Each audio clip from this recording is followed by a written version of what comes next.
კი, ყველაფერს მოვაკეთებ ქვეყნისთვის მნიშვნელოვან თემებს უკავშირდება. ჩემი აპარატის მიზეზით სწორედ ის გახლავთ, რომ იმ ფონზე, როდესაც დიდი ბრიტანეთი ერთ-ერთი მნიშვნელოვანესი ლიდერი ხდება მსოფლიო პოლიტიკის, როდესაც ევროპული უსაფრთხოების შემკროლი ხდება დიდი ბრიტანეთი, ძალიან ბევრმა ადამიანმა არ ჩათვალა, რომ მნიშვნელოვანი იყო ერთლა ქართველების ხმაც ისმოდეს ლონდონში და სასწრაფოდ მოგვიწია ჩამოსვლა. ბევრი შეხვედრები გვაქვს დღეს უმნიშვნელოვანეს დისკუსია გვქონდა ერთ-ერთ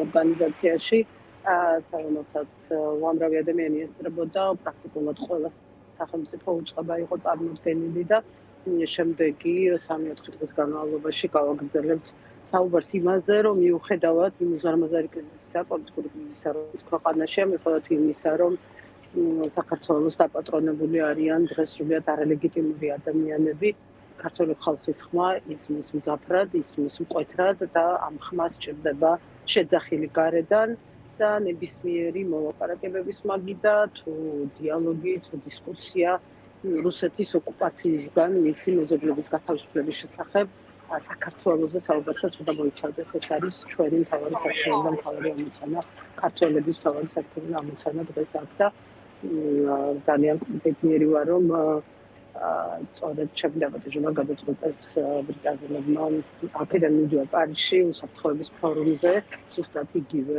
ფორუმზე სასწაულს. კი ბატონო, ახლა ვილაპარაკოთ იმ გამოწვევაზე, რომელიც ამ კონკრეტულ მოცემულობაში ქმნის შეერთებული შტატების გადაწყვეტილება სამხედრო დახმარების შეჩერებაზე. დღეს საღამოს ხვალ დილით თბილისის დროით ტრამპს ექნება მიმართვა კონგრესისადმი და ალბათ იქ იტყვის უფრო მეც პრინციპში, მაგრამ თეთრი სახლის განცხადებაში ეს დადასტურებულია. ცოტა ხნის წინ თეთრი სახლი აქვეყნებს ინფორმაციას, რომ უკრაინის სამხედრო დახმარების განახლება ხოლო ტრამპის გადაწყვეტილებით მოხდება, მაგრამ ზელენსკის არ სურს სამშვიდობო მოლაპარაკებები, ასეთია მათი ფორმულირება, მათი მხრიდან. ზელენსკის მე ვფიქრობ, რომ ორი რამ სურს, ეს არის მისი ქვეყნის გადარჩენა, მისი ქვეყნის სუვერენიტეტის, ტერიტორიული თანხმობის გადარჩენა და ყველა იმ ადამიანის სიცოცხლის გადარჩენა, ვინც ახლა ფრონტის ხაზზე იმყოფება. ეს არის მისი როგორც ქვეყნის პრეზიდენტის ორი მთავარი ამოცანა, ეს ის მის ყველა მის ბრძანებაში, ყველა მის მიმართვაში.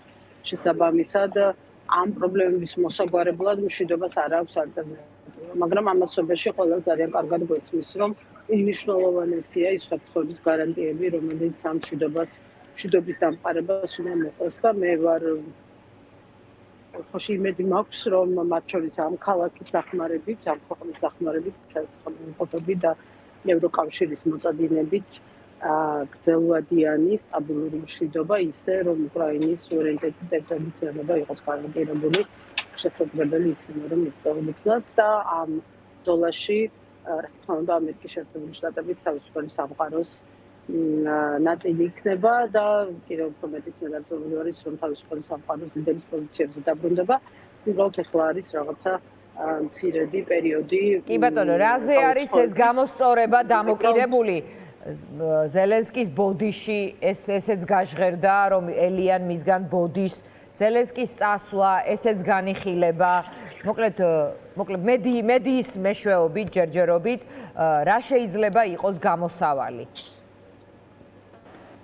ხო, ესეთი ერთი გამოსავალი აქ არ არსებობს. ეს არ არის მოვლენების სწორი აღქმა და ეს შეუძლებელია ისეთ კომპლექსურ ვითარებაში, რომელსაც ჩვენ ვიმყოფებით, სამყარო იმყოფება, ევროპა იმყოფება, უკრაინა იმყოფება, ესეთი ერთი გამოსავალი არსებობს. არც ერთი ნაბიჯი და მით უმეტეს იმეს ბოდიში ვერ იქნება ამ პრობლემიდან გამოსავალი. მთავარი პრობლემიდან გამოსავალის და პრობლემის კვანძის გახსნაც არის კრემლის ამბიციების გაჩერება. ეს არის ერთადერთი გამოსავალი.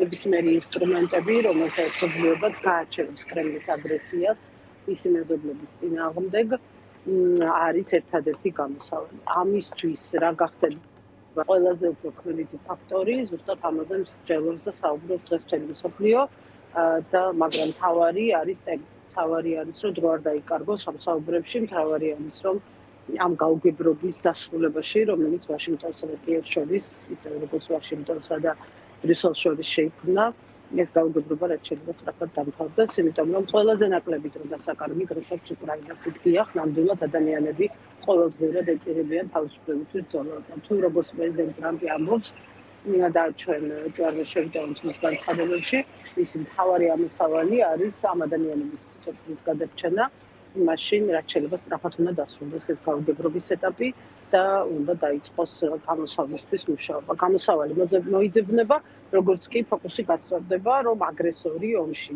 არის რუსეთი, რუსეთს აქვს დაპყრობილი მისი მეზობლების ტერიტორიები, რუსეთი ამ ტერიტორიებიდან გასაყვანი, პუტინის ამბიციებია მოსათოკი და შემდეგ უკვე ამ ყოველფრის ფონზე ყველა იმ პრობლემის მოგვარება ნაბიჯ-ნაბიჯ დასაწყები უკრაინის რეკონსტრუქცია დაწყებული, რაც თავდევდა ამ უძილეს ომს, რომელსაც სამიწელიანი ფორმის მსოფლიო კინო. კი ბატონო, დიდი მადლობა თინა ხიდაშელს, რომელიც გვერდთვებოდა თქვენ. გვერდთვებოდა